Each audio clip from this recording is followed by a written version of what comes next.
Cube Radio.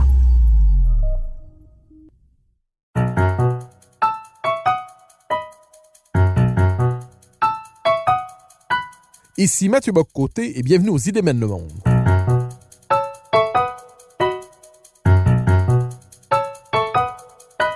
À travers le regard des intellectuels québécois et européens, nous chercherons à comprendre les grands débats qui façonnent notre époque.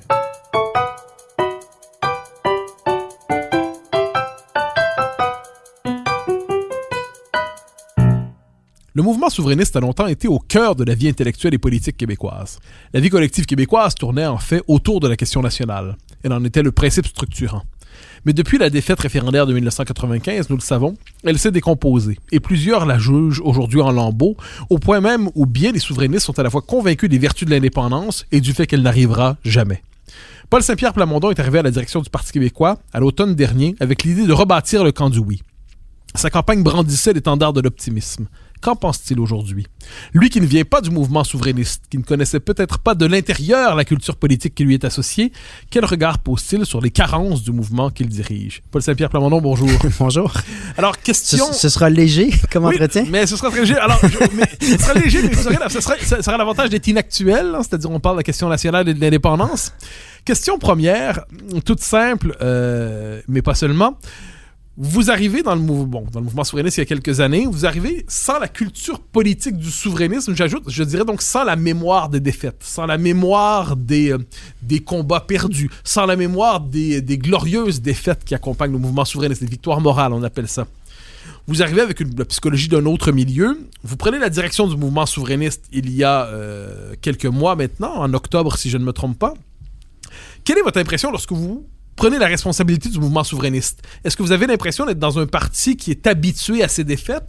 Avez-vous l'impression d'embarquer dans un parti qui croit à une prochaine victoire, même si elle n'est pas immédiate? Quel est votre premier jugement, non seulement sur les militants les uns les autres, mais sur le mouvement dont vous assumez la responsabilité à partir de ce moment-là? C'est complexe. Il y a beaucoup de paradoxes qui me viennent en tête.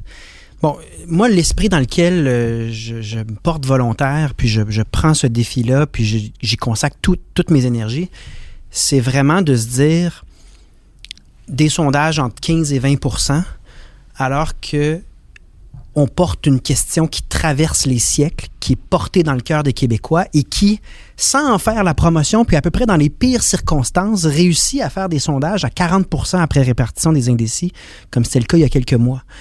Donc, quelqu'un qui est entrepreneurial puis qui a fait ça de sa vie, là, parce qu'on a tous une déformation professionnelle. Moi, avant, j'étais un entrepreneur dans toutes sortes de domaines. Bien, ça saute aux yeux. C'est au fond de nous. Ça doit être réglé. L'actualité nous le rappelle tout le temps. Et il y a un gap tellement grand entre le 16% ou le 18% du Parti québécois et le 40% pour l'indépendance que ça me donnait, et je l'ai toujours, là, un regard très optimiste. Maintenant, quand on arrive dans le mouvement, on se rend compte que plusieurs des éléments talentueux du mouvement ont traversé dans des narratifs où on y croit plus, où on accepte la défaite. Et ça se matérialise, là, c'est pas que théorique, là, c'est pas que des observations, c'est notamment tous les indépendantistes qui sont allés à la CAQ et comment ils consacrent leurs énergies désormais à tenter essentiellement d'étouffer le Parti québécois. On se rend compte que, en tout cas, moi, je me suis rendu compte que 95 avait plus d'effets psychologiques que ce que je l'avais estimé en mettant froidement les chiffres, comme je viens de le présenter au début, qu'il y avait des conséquences psycho-émotives auxquelles il fallait réfléchir. C'est-à-dire, quelle est la conséquence de passer si près sur notre confiance en nous-mêmes et notre capacité à régler une problématique. Je pense que tout le monde s'en rend compte, surtout pendant la pandémie. Là, il y a une problématique, il y a quelque chose d'anormal, mais est-ce qu'on a la force de s'y attaquer et de régler le problème?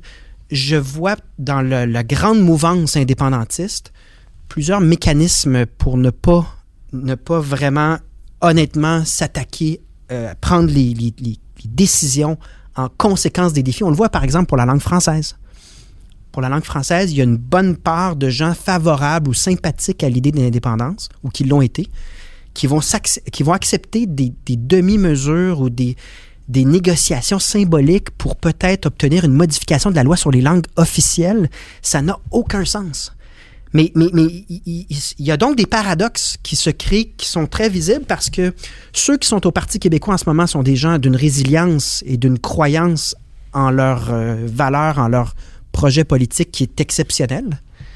Mais en même temps, on voit de manière plus générale chez les Québécois, des Québécois qui ont voté oui en 95, une acceptation tacite de la défaite qui influence beaucoup ensuite comment on réagit à l'actualité. Puis moi, ça m'occupe beaucoup dans mes réflexions. Qu'est-ce qu'on fait avec les conséquences de la défaite de 95 dans notre façon de réagir aujourd'hui? Je pense que ça existe toujours. Alors, on y reviendra parce qu'effectivement, vous touchez une question essentielle, c'est-à-dire le rapport à 95, le rapport à la défaite, le rapport à l'histoire, les mécanismes psychologiques que ça réactive. Mais je reviens un instant d'abord sur le paradoxe, ou à tout le moins l'apparence de paradoxe vu de l'extérieur. Vous arrivez dans le mouvement souverainiste, à la direction du mouvement souverainiste, avec une urgence, un sentiment d'urgence manifeste. Oui. Vous parlez de ça, peut-être est-ce l'énergie ou la passion du convaincu, la passion du converti. Il n'en demeure pas moins que vous avez un sentiment d'urgence manifeste. Et je trouve, pour connaître un peu ce mouvement, je trouve qu'une bonne partie des éléments qui vous sont fidèles, des gens qui vous sont ralliés, des gens qui voudraient vous être sympathiques, une bonne partie de leur activité intellectuelle est occupée à vous expliquer pourquoi ça n'arrivera jamais. On pourrait appeler la psychologie du souverainisme dépressif, c'est-à-dire l'indépendance est urgente, elle est nécessaire, elle doit absolument advenir et n'adviendra jamais. Et on cherche ensuite à vous expliquer, pas à vous spécialement, mais à tous ceux qui croient encore à la possibilité de l'action, on cherche à expliquer que c'est foutu, que ça n'arrivera pas, que c'est terminé. Est-ce que vous avez l'impression de naviguer, d'évoluer dans cette contradiction entre l'enthousiasme du converti et de l'autre côté le vieux militant qui y croit mais qui n'y croit plus? C'est pas ça qui me préoccupe le plus. Ce qui me préoccupe le plus, c'est quand j'ai des militants qui se font des accroires. Ça, je trouve ça encore plus frappant. Ceux qui sont encore au Parti québécois y croient puis vont servir, plieront jamais le genou. Parce qu'on n'est vraiment pas là par opportunisme en ce moment au Parti québécois. Ce qui est vraiment troublant, c'est des discours où on se contenterait de mesures cosmétiques, d'avancées qui n'en sont pas. On se crée donc des fables, puis c'est des gens que je considère dans la famille indépendantiste parce qu'ils ont voté oui en 95. On se crée des fables de ce qui serait un gain, alors que n'importe qui d'objectif et de rigoureux dirait, mais par rapport aux défis qu'on a devant nous sur le plan linguistique, par rapport au fait qu'on n'a pas les pouvoirs dont on a besoin pour notre prospérité puis notre viabilité à long terme, ça ne change absolument rien. Et si on élargit puis on sort du cercle indépendantiste, bien on a des Québécois qui nous disent on est condamné à disparaître, qui vont le dire de manière résignée. Donc, il y a vraiment quelque chose à dénouer. Et je pense que c'est un point de départ pour le Parti québécois parce que si les gens émotivement n'acceptent pas des idées de base aussi fondamentales que celles que l'avenir est celui qu'on décidera, qu'on a un contrôle sur notre avenir, qu'on peut prendre des décisions qui façonneront le fait qu'on perdure sur le plan linguistique ou culturel ou pas, si on abdique sur des choses de base comme celle-là, et qu'on se crée des mécanismes de défense où est-ce qu'on se compte des accroires, où est-ce qu'on fait semblant que telle chose est une avancée, ou qu'on se met la tête dans le sable, on joue à l'autruche en disant « ce qui se produit ne se produit pas », si on demeure là-dedans, moi je suis extrêmement inquiet pour l'avenir du Québec. Donc le rôle du chef du Parti québécois là-dedans, c'est de dire aux gens, tant qu'on a une discussion franche, sans tabou sur ce qui nous arrive, puis en quoi c'est en lien avec les décisions qu'on a prises par le passé, puis en quoi ça commande certaines décisions. Tant qu'on en parle franchement, là, on peut avancer, on a une chance de quoi que ce soit, mais il faut sortir du mensonge ou de ce que j'appelle de se conter des histoires. Et ça, c'est très typique pour moi de la mouvance de la CAQ, où on retrouve une bonne part d'indépendantistes. C'est-à-dire pour vous, la CAQ, si je comprends bien, c'est une forme de victoire symbolique artificielle que les nationalistes se payent. C'est-à-dire, on se fait à croire qu'on gagne en étant avec la CAQ parce que c'est pas les libéraux. On se fait à croire qu'on gagne parce que la CAQ, c'est quand même un peu nationaliste. C'est comme si, après le règne de Jean Charest et de Philippe Couillard, le simple fait de dire on a un peu de fierté suffirait. Puis ensuite, si les mesures, les lois, les décisions qu'on prend comme société nous amène quand même dans la mauvaise direction, on va fermer les yeux en se disant « mais c'est quand même pas si pire par rapport à ce qu'on a vécu sous les libéraux ». Puis de mon point de vue à moi, ma réponse, c'est de dire « ouais, mais on a une responsabilité de voir clair. On a une responsabilité d'arriver avec des diagnostics sincères et des mesures proportionnelles à ce diagnostic-là. Si on s'embarque dans des accroires, il y avait le débat de la monarchie il n'y a pas si longtemps. Si on se fait croire que le lieutenant-gouverneur général, c'est pas grave, que le régime britannique, canadien, l'acte d'Amérique du Nord, c'est pas un problème dans nos vies, et si surtout on se dit, on pourrait peut-être changer le nom, garder les mêmes institutions, garder les mêmes problèmes, mais juste changer le nom, ce serait moins pénible. Ça, ce serait une victoire pour le Québec. Si on embarque dans ce genre de discours-là, à mon avis, c'est très déprimant. C'est très dangereux aussi pour l'avenir du français au Québec parce que les chiffres sont très clairs. Alors, vous revenez à plusieurs reprises, je m'en réjouis, à la question du français au Québec. La Coalition Avenir Québec, qui est au pouvoir en ce moment, qui n'est pas le Parti libéral, qui a des éléments valables, je pense à Simon-Jolin Barrette, la Coalition Avenir Québec, donc, dit on va agir sur la langue. Alors là, il y a plusieurs variables, plusieurs déterminants sur la question linguistique. Il y a la question de l'immigration, les seuils d'immigration que la CAQ a décidé d'endosser les seuils d'immigration du Parti libéral. Il y a la question de la loi 101, il y a la question de la langue de l'État, il y a la question, on l'a vu apparemment, la modification de la loi fédérale sur les langues officielles. Ça fait à quelques reprises que vous évoquez la question linguistique, la question identitaire, on pourrait parler plus largement. Y a-t-il un décalage, selon vous, entre le sentiment qu'ont les Québécois qu'il y a une urgence en la matière, urgence linguistique, urgence identitaire, et ensuite la réaction politique attendue de la CAQ d'une manière ou de l'autre, et peut-être même d'autres éléments du mouvement souverainiste officiel?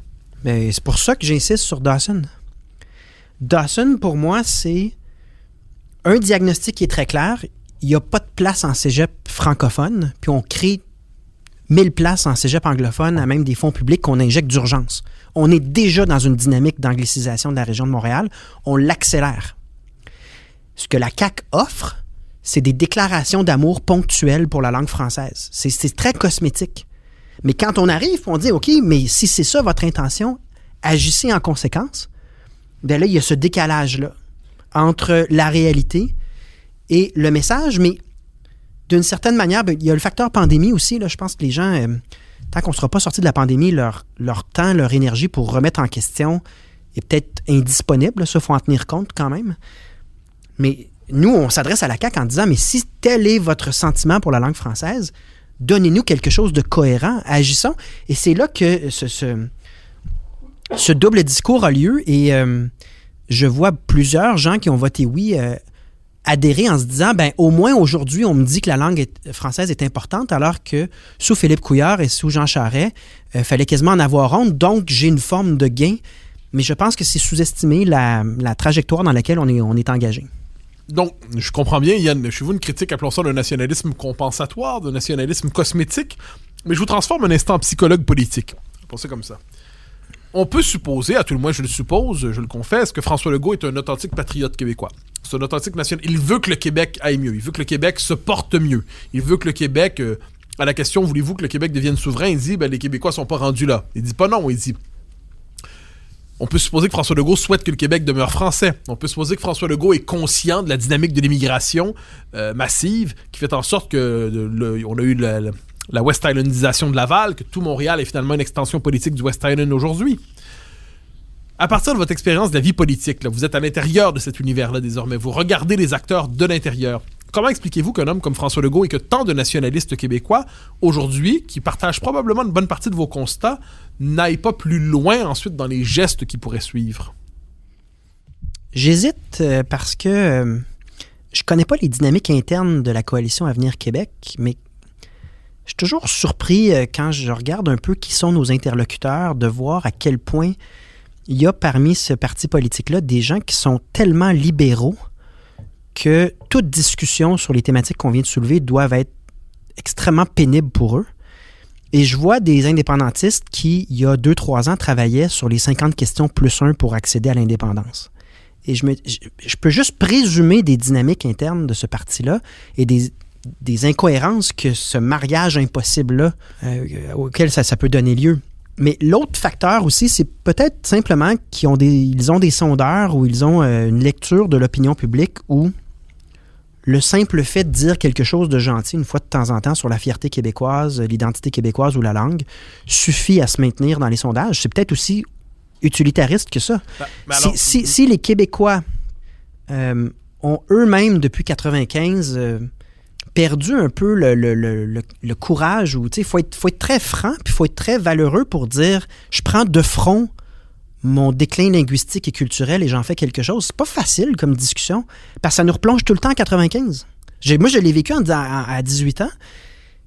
J'en ai parlé avec mon épouse qui, elle, était mineure, mais son père lui avait promis de la réveiller quand la victoire aurait lieu puis qu'ils brandiraient leur drapeau dans la rue. Ça réveille des souvenirs qui sont difficiles. Donc, peut-être la lecture de la CAQ, juste pour terminer, c'est de dire les Québécois sont dans une latence par rapport à ces questions-là, et bien qu'on constate un déclin de nos intérêts économiques, culturels et linguistiques, ce qui les contente, c'est une fois de temps en temps de faire un message, une opération de relations publiques qui rappelle que, tu sais, au fond, on aime le français. Puis le rôle du Parti québécois, de mon point de vue, c'est de rappeler que tant que l'indépendance ne sera pas faite, ces questions-là sont hautement problématiques. Et à court terme, c'est de tenter de faire bouger le gouvernement de manière la moindrement cohérente.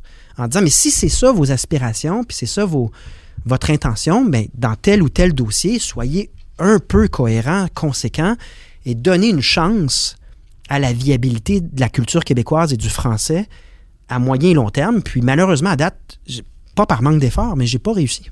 Deux questions qui sont liées, vous le verrez. Vous évoquez 95 à la manière d'une forme de traumatisme refoulé, hein? C'est-à-dire on a tellement souhaité, on a tellement voulu, on a tellement espéré, la défaite est venue, la défaite nous a cassé les reins en quelque sorte. Éric Bédard avait défendu cette thèse-là en parlant dans son livre sur 95.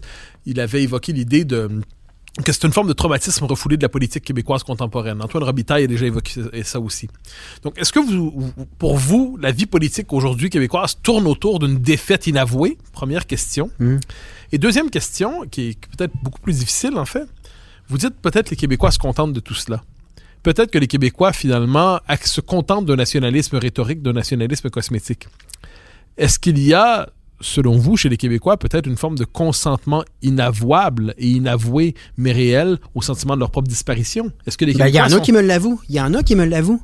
Ça me fâche parce que dans mon esprit, on a ce pouvoir-là. C'est juste à nous de décider en conséquence de ce qu'on veut. Puis ce qu'on veut, c'est la normalité. Là. On ne demande pas grand-chose, on veut juste avoir le droit d'exister.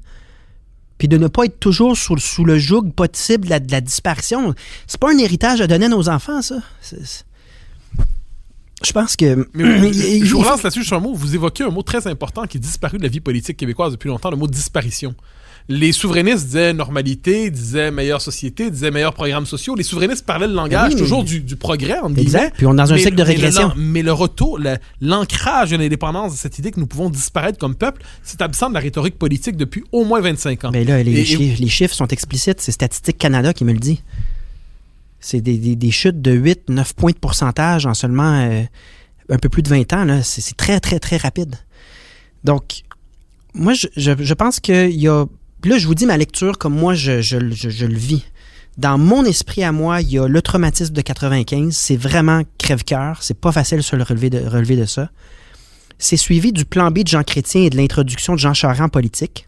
Ce sont des périodes de haute dévalorisation des Québécois et du fait culturel québécois, du fait français. Et vient ensuite une espèce d'extension de ça, qui est le wokisme, qui est très récent, mais où toute manifestation du nationalisme québécois est hautement suspect, voire l'objet d'accusations formelles. Pendant ce temps-là, par contre, le nationalisme canadien se porte très bien, le nationalisme américain se porte très bien. On célèbre même les grands moments à la Maison-Blanche lorsqu'un président est élu. La royauté britannique se porte très bien, est financée même à même nos propres impôts. Tout ça est normal. Mais le cycle 95, les 15 années un peu plus des libéraux et plus récemment le wokisme, amène un mutisme et une espèce de... Des fois, je me demande si c'est de la honte. Des gens qui ont à cœur le Québec et qui veulent que le Québec, un jour, après des siècles d'efforts pour accéder à la normalité, finalement réussissent ce projet-là. Et tous mes efforts tournent autour de comment les gens qui aiment le Québec et comprennent l'importance pour le Québec de un jour devenir un pays, comment ces gens-là au moins pourraient commencer à relever la main. À dire, moi je suis indépendantiste, j'ai pas honte, puis ça va me faire plaisir de donner un peu de temps pour ça. Puis ça fait pas de moi... il y a eu tellement d'intimidation. L'expression Québec bashing, c'est ça. C'est une stratégie d'intimidation. Le plan B de Jean Chrétien, c'est une stratégie d'intimidation. Donc, quand on voit le caquisme, c'est en fait une formation politique qui observe la température de l'eau à un moment précis et qui constate que plusieurs années de dévalorisation de l'option indépendantiste, d'intimidation de toute volonté affirmée des Québécois de protéger leurs intérêts économiques, culturels et linguistiques, la CAQ regarde tout ça puis se dit, bon, mais en fait, je pourrais balancer un groupe de libéraux puis un groupe de péquistes en faisant quelques gestes symboliques une fois de temps en temps, mais en étant très, très éloigné de l'état de nécessité dans lequel on se trouve par rapport à l'absence de pouvoir qu'on a, on l'a vu pendant la pandémie, mais également l'espèce de trajectoire inquiétante qu'on vit sur le plan culturel. T'sais, on parle beaucoup de langue, là, mais c'est pas que la langue, c'est l'impérialisme culturel américain à travers YouTube, Netflix. C'est une transformation de notre société en des microcosmes qui fait qu'on a de moins en moins de goût du collectif, beaucoup d'identités communautaristes, même la ressurgence de l'identité raciale que moi j'ai combattue toute ma vie, que je continue à combattre en disant, mais moi, ce que je veux, c'est une société où, peu importe nos différences individuelles, on a les mêmes avantages, les mêmes droits, une société universelle. Tous ces phénomènes-là demandent une réponse, demandent une réaction, une réflexion, pas de se mettre la tête dans le sable. Et je pense que le caquisme incarne, surtout la migration d'indépendantistes dans le caquisme, incarne les conséquences de ces trois étapes-là que je viens de mentionner. Là. Puis peut-être j'en échappe. Il y a peut-être d'autres facteurs, là, mais pour moi, 95, l'ère libérale, puis plus récemment le wokisme, amène ces phénomènes-là sur le plan politique.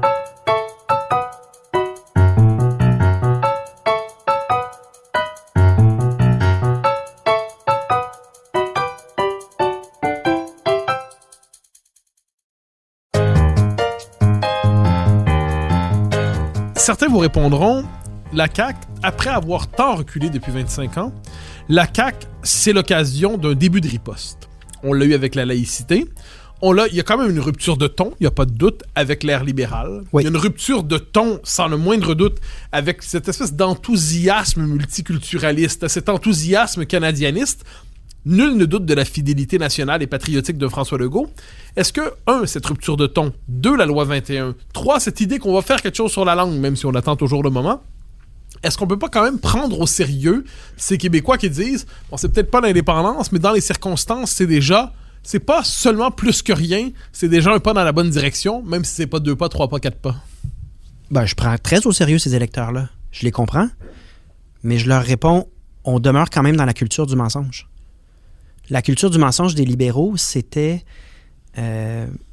essentiellement de dire aux Québécois qu'il y avait rien à faire, qu'il fallait supprimer la volonté des Québécois de s'autodéterminer. Puis, ils ont fait quelques efforts. Là, ils ont fait quelques documents envoyés à Ottawa. Ils se sont fait dire non, puis ils ont mis ça sur le tapis.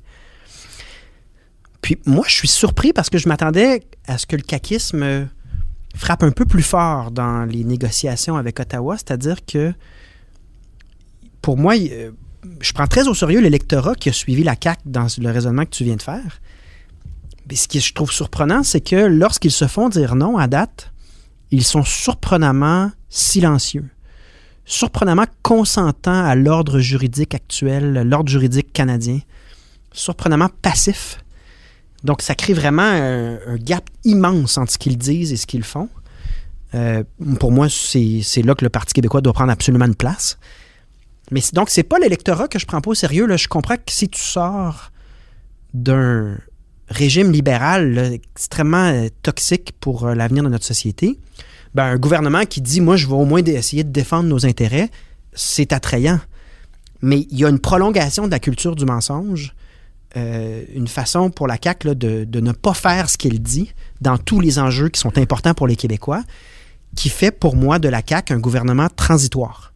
C'est-à-dire que c'est un gouvernement qui ne veut pas s'attaquer à aucune des questions importantes, fondamentales, les questions vraiment là, qui vont au cœur de notre intellect, au cœur de notre esprit. La CAQ ne veut pas aller là et agit plus ou moins... On regarde là, les champs d'action dans lesquels ils auraient pu vraiment confirmer une affirmation du Québec. Ils ne veulent pas y aller. Puis on sent à l'interne aussi un déchirement autour de chacune des questions.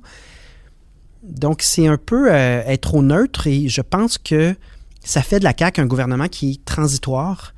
Et tôt ou tard, les questions fondamentales, les vraies questions qui nous passionnent parce qu'elles traversent le Québec depuis des siècles, ces questions-là vont ressurgir et le débat portera là-dessus.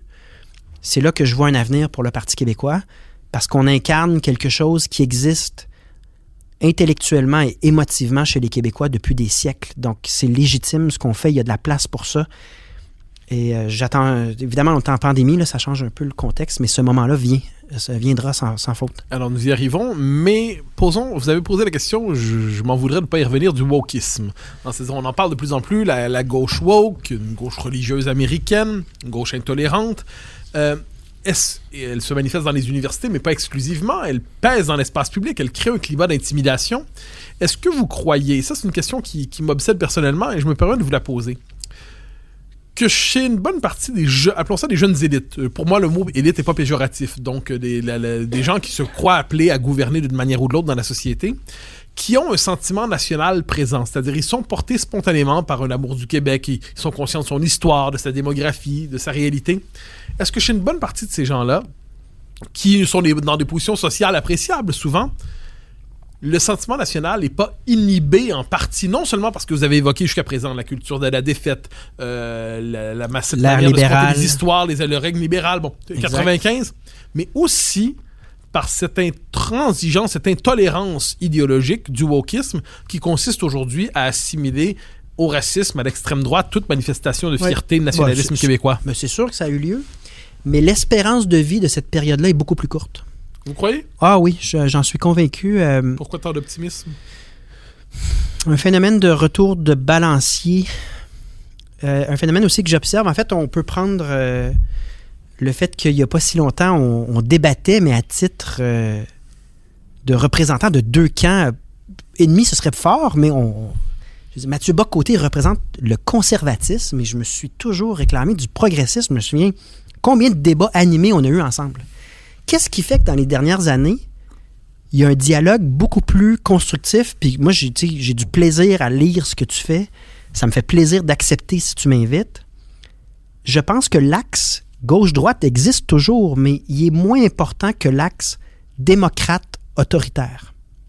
Ce qu'on a en commun, puis ce qui fait que ça nous fait plaisir de se poser des questions puis de jaser comme on le fait en ce moment, on a en commun qu'on croit qu'il vaut mieux être démocrate, laisser une liberté d'expression, une liberté de débattre, laisser la société, avec tous les déchirements qu'entraîne la démocratie, laisser la démocratie faire son œuvre, que de laisser, autant dans la gauche radicale que dans la droite radicale, que de laisser l'espace à des gens autoritaires, des gens qui intimident, des gens qui ne croient pas que les autres ont peut-être potentiellement raison. Ça a rassemblé donc des gens qui, il y a 10 ans, avaient peu de dialogue entre eux, mais là, je sens, j'espère que je ne suis pas trop optimiste, mais je sens que le mouvement démocrate est en train de gagner sur le mouvement autoritaire parce que la gauche radicale comme la droite extrême est tellement habile à démontrer son absurdité rapide. Tu sais, se tirer dans le pied, là, ils sont des experts parce que justement, ce qu'ils incarnent n'est absolument pas viable. Même entre eux, c'est pas viable.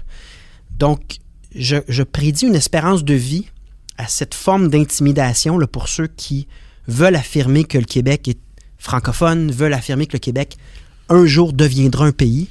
Cette forme d'intimidation-là aura une espérance de vie plus courte parce qu'elle est une menace à la démocratie. Puis des démocrates, des gens qui se disent, moi, là, je suis attaché au fait qu'il y a des libertés importantes, des débats importants qui façonnent notre culture politique. Ils sont beaucoup plus nombreux que l'extrême gauche et l'extrême droite. même si elle prend beaucoup de place dans les médias sociaux, là, je pense que dans l'électorat, c'est pas appelé à être... même je vois en ce moment là, des gens changer de camp, réaliser que le wokisme mène à un cul-de-sac. Évidemment, je pense qu'on a un réflexe plus conditionné à critiquer l'extrême droite, là, puis tant mieux au Québec. Mais je pense que par rapport à la gauche radicale, je vois des changements chez plusieurs interlocuteurs qui se disent ouais, finalement, je suis plus démocrate que je suis autoritaire. Puis c'est pour ça que je vois pas là, ce débat-là s'éterniser pendant 10 ans. Alors, vous avez évoqué, avec raison, ce qu'on pourrait appeler les déterminants fondamentaux de la question nationale. L'urgence linguistique, l'urgence culturelle, le sentiment d'une précarité existentielle ou identitaire du Québec. Pourtant, vous me corrigerez si je me trompe, mais ce langage, ces préoccupations étaient relativement absentes de la vie publique pendant 25 ans environ. On revient au référendum, mais pas seulement. Il y avait la Révolution tranquille nous a laissé un sentiment de sécurité culturelle. On avait l'impression qu'avec la loi 101, qu'on était devenu une société normale, prospère, qu'on était des Nord-Américains qui parlaient français, mais fondamentalement, on avait surmonté notre espèce de déficit structurel dans l'espace nord-américain. Est-ce qu'on redécouvre aujourd'hui, d'une manière ou de l'autre, appelons ça l'insécurité culturelle et identitaire et linguistique fondamentale et rationnellement fondée du Québec? Est-ce qu'on redécouvre, on appelait ça autrefois la survivance, je devine que le mot ne vous plaît pas, mais est-ce qu'on redécouvre aujourd'hui le fait que le peuple québécois, son existence en tant que telle, elle est précaire, qu'il pourrait connaître une dynamique d'assimilation, d'acadianisation, de louisianisation? Bon. Est-ce qu'on découvre finalement, là on arrive dans le 50 ans, qu'on peut disparaître? On arrive dans le sujet. Puis le sujet qui me passionne le plus, qui est au cœur de mon livre « Bâtir le camp du oui », ce que je dis dans ce livre-là, c'est que il n'y aura jamais de sécurité dans le Canada. Le Canada nous amènera toujours dans une pente de régression, cherchera toujours à nous assimiler parce que les fondements du Canada, que ce soit le multiculturalisme ou le bilinguisme institutionnel, par définition, aura un impact péjoratif, va nous amener sur une pente descendante. Puis en plus, il y a le phénomène de corruption des élites, c'est-à-dire que mon engagement politique a commencé autour de la corruption, beaucoup autour du déclenchement de la commission Charbonneau.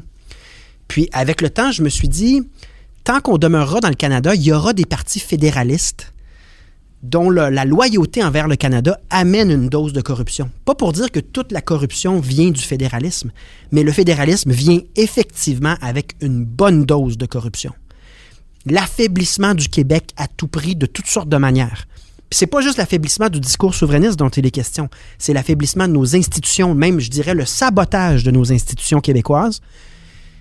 Donc, quand j'ai pris conscience, parce que j'ai un parcours très itératif en politique, hein, je suis un entrepreneur. Moi, j'embarque sur la patinoire, puis je patine de toutes mes forces, puis au fur et à mesure que la partie se déroule, je fais des observations, mais dans ce processus itératif-là, quand j'ai réalisé que toutes les avancées péquistes qui font du Québec un endroit distingué, avantageusement comparable au reste de l'Amérique du Nord, quand j'ai réalisé qu'il y aura toujours un parti libéral pour venir saboter tout ça, et que ça a beaucoup à voir avec la prévention du prochain référendum, avec le fait de garder le Québec sous contrôle, d'empêcher au Québec de réaliser son destin, quand on prend conscience de ça, on se dit... on sera toujours dans une logique de survivance tant qu'on ne sort pas du Canada. Tant qu'on n'est pas réellement maître chez nous, c'est peine perdue que d'essayer à l'intérieur de ce cadre juridique-là de se donner une pérennité puis une sécurité. Puis c'est pour ça que j'arrête pas de parler des autres générations. Parce que quel cadeau plus beau à faire aux autres générations que de ne pas être pogné dans ce débat-là qui nous accable comme un nuage qui est par-dessus notre tête partout où on se promène depuis des siècles. Au moins depuis les Patriotes, mais je me mets à la place des colons qui, après la conquête, se retrouvent sous le joug britannique. Là. Ça dure depuis des siècles. Et il n'y a pas de viabilité, il n'y a pas de prospérité pour les Québécois, pour les francophones au sein du Canada parce que à la base, ça a été conçu comme ça. C'est une conséquence du colonialisme britannique et c'est la même chose pour les peuples autochtones. Sont pris dans la loi sur les Indiens, puis peu importe les artifices, les déguisements, puis les pleurs que Justin Trudeau nous organisera, ce cadre-là ne changera pas au Canada. Donc, il n'y a rien de bon qui nous attend tant qu'on reste là. Et je reviens au double discours, au paradoxe. c'est que la réaction de plusieurs Québécois, parce que ça prend énormément de courage de sortir de l'Empire britannique, la réaction de plusieurs Québécois, c'est de dire, peut-être qu'on pourrait... Il y avait la caricature de Roch et Belles Oreilles de Robert Bourassa. Oui, bien sûr. On pourrait peut-être pas faire les choses à moitié. Oui, dans le sketch du 4e Reich. Pas... Mais Robert Bourassa était toujours dépeint comme ça. Puis à la limite, René Lévesque, d'une certaine manière également. René Lévesque, il y avait des fois le mot peut-être. Il y avait une espèce de caractère tellement sympathique au fait que... Vous connaissez la phrase, on n'est pas un petit peuple, on est peut-être même quelque chose comme un grand peuple. Entre autres, mais j'essayais de trouver les bons mots pour décrire un homme sympathique, mais qui en même temps est mesuré au point où si on perdait, tu sais, je décrirais surtout pas Parizeau comme ça, mais Lévesque, je le décrirais comme quelqu'un de mesuré au point où la défaite est envisageable, mais c'était fait de bon cœur. Tu sais, c'était... Un bon perdant? Non, ce serait méchant pour lui. Pas au sens que c'est on l'aime tellement, ça serait pas loser, mais quelqu'un qui accepte la possibilité de sa défaite en la dédramatisant. Oui, il va être capable de retourner à la table de négociation, même si ça n'avait pas de bon sens. Bref, je dis juste que il y a dans le double discours québécois là, cette tendance à s'accommoder. Puis le problème de s'accommoder avec pas grand-chose, c'est que tu transfères à la prochaine génération le problème. Puis ça finit jamais. Sauf si tu disparais. J'entends pas qu'on devrait disparaître. C'est que ça finit jamais. Ah, je pense qu'on l'avait compris. Hein. J'espère, parce que tu sais, je suis quand même un gars modéré. Là. N'importe qui me connaît de l'époque Bazo, là. À la Bazo.tv, il n'y a pas un gars plus modéré ou posé que moi. Puis j'ai mis beaucoup de temps dans le Parti québécois à essayer de comprendre également la société québécoise. J'ai mis du temps à essayer de comprendre l'Angleterre. J'y ai vécu pendant 1 an et demi. Puis j'en viens à la conclusion sincère que soit on change de cadre ou soit on accepte notre disparition lente et pénible. Puis c'est ça, au fond, que les Québécois, que j'espère que les Québécois saisiront et qui sera le ressort du prochain cycle. Puis d'ailleurs, ça, c'est toi, le prochain cycle.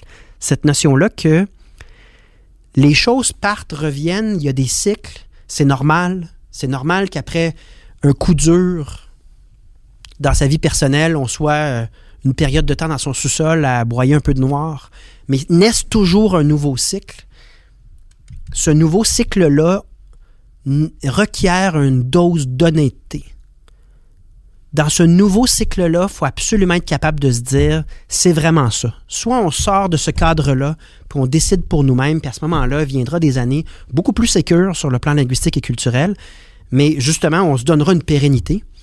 Ou soit on n'a pas cette sincérité puis ce courage-là, puis les conséquences, elles sont statistiques et elles sont indéniables. Alors, j'en arrive à cette question que je voulais vous poser, mais que j'ai encore plus envie de vous poser après cette réponse. Je me souviens, lorsque vous vous êtes lancé à la première chefferie du Parti québécois en 2016, si je ne me trompe pas, ouais.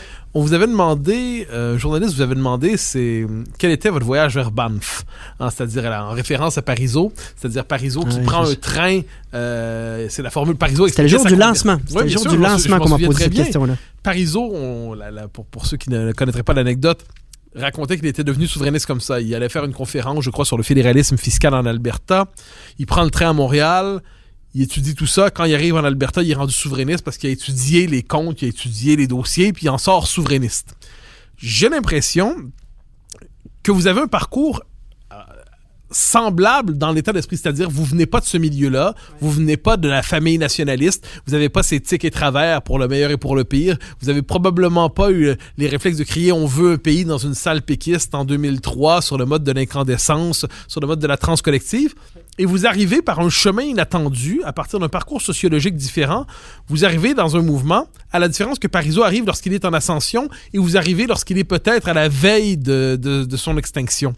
Est-ce que vous vous identifiez d'une manière ou de l'autre? C'est une question qui vous plaira, je devine, mais est-ce que vous vous identifiez au parcours de Parizeau, c'est-à-dire un parcours inattendu vers l'idée de l'indépendance qui s'impose à vous comme une forme d'évidence et de modéré de tempérament que vous êtes peut-être, vous passerez néanmoins pour radical pour tous ceux qui ne veulent pas faire votre chemin? J'ai parlé une seule fois à Jacques Parizeau, C'était un homme au regard extrêmement bienveillant. C'était très frappant. J'ai posé des questions de junior sur la Révolution tranquille. Il a pris le temps, il m'a expliqué ça. On était juste avant, puis un peu après l'émission de Bazo.tv dans laquelle il a parlé. Je veux pas me comparer à mes prédécesseurs. Quand je me lève le matin, oui, je m'identifie, mais je veux pas me comparer. Quand je me lève le matin, moi, je me dis que j'ai le privilège de pouvoir servir cette cause-là. Puis mon raisonnement s'arrête là, je travaille fort, tu sais. Je dirais que mon parcours vers l'indépendance, c'est vrai qu'il y a un lien. C'est que moi, ce qui me choquait, c'était la corruption. Parce que j'avais travaillé en Bolivie comme avocat en droit de la personne, puis parce que j'avais vécu en Scandinavie, où j'avais vu qu'il n'y avait pas d'itinérant, que les choses fonctionnaient bien, mais que en conséquence, là, il y avait un lien direct avec le fait que, à la base, c'était des gens qui ne toléraient pas la corruption. Donc, j'avais beaucoup, beaucoup d'intérêt pour la question de la corruption dans ma jeunesse, parce que c'était ça mon chemin, mon parcours. Et c'est en faisant ma réponse lors de cette question-là en 2016, c'était... J'ai été avocat dans le scandale des commandites pendant plus d'1 an. Je pourrais jamais en parler, mais je suis indépendantiste. Puis, je pense que toute personne qui aurait constaté ce que j'ai constaté sera au même endroit que moi. Et l'autre parallèle que j'espère que je pourrais faire un jour avec le raisonnement de M. Parizeau, c'est que vu que je viens de l'extérieur et que j'ai pas vécu les défaites, j'ai comme pas de gêne. Je veux juste que ça arrive. Je pense en entrepreneur. Je veux pas de demi-mesure, je veux pas de mensonges, je veux pas qu'on se compte de mensonges. Quand il y a un problème, je veux juste j'ai une approche très, très pragmatique dans le but d'atteindre l'objectif pour les prochaines générations. Puis je le fais, je pense, sincèrement, sans de prétention, dans le sens que il n'y a personne qui me donne de garantie, de la même manière que dans toutes les démarches politiques que j'ai faites à date, il n'y avait jamais de garantie. Mais tant qu'à être là, par exemple, on va arrêter de se conter des histoires. On va arrêter de se faire croire que des mesures cosmétiques, que des trucs de se mettre la tête dans le sable, que des discours comme quoi tout est perdu parce qu'on a perdu 95 puis que là, il n'y a plus rien à faire. Tout ça, là, j'en veux pas. Là. Tant qu'à être là puis à mettre toute ma quarantaine, probablement ma cinquantaine, je l'espère, sur cette question-là, pas de bullshit, s'il vous plaît. C'est ça l'enjeu. Est-ce qu'on a une quelconque pérennité, un droit d'exister? Est-ce qu'on a un droit à la normalité de sortir d'un cadre qui nous a fait souffrir et qui fait souffrir d'autres peuples? Est-ce qu'on a droit à ça?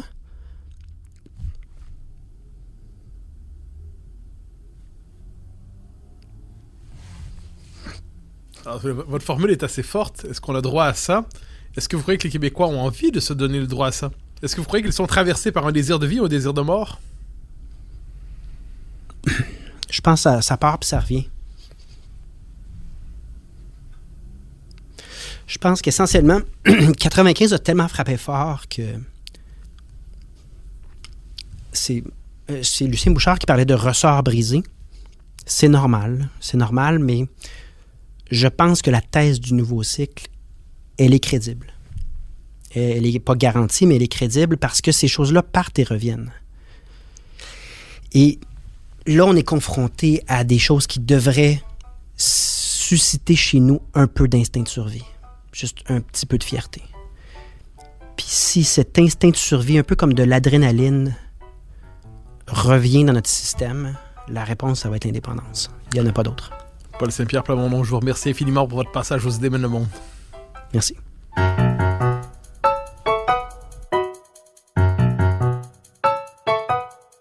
Chers auditeurs des Idées mènent le monde, vous pouvez faire connaître le balado sur vos réseaux sociaux en partageant les épisodes que vous aimez. Cela nous donne à chaque fois un fier coup de main pour faire circuler les idées. Aussi, si vous écoutez sur une autre plateforme que Cube Radio, laissez-nous un commentaire. C'est encore une fois un geste qui nous permettra de faire connaître la série à un plus grand nombre. Merci à vous d'être à l'écoute. Vous pouvez me suivre sur Twitter et sur Facebook. Vous pouvez également lire mes chroniques chaque mardi, mercredi, jeudi et samedi dans le Journal de Montréal. Vous pouvez également m'écouter chaque semaine à la Joute et sur Cube Radio, tous les jours à 10h à l'émission de Richard Martineau. Animation et recherche, Mathieu Bock-Côté. Réalisation, Anne-Sophie Carpentier. Une production Cube Radio.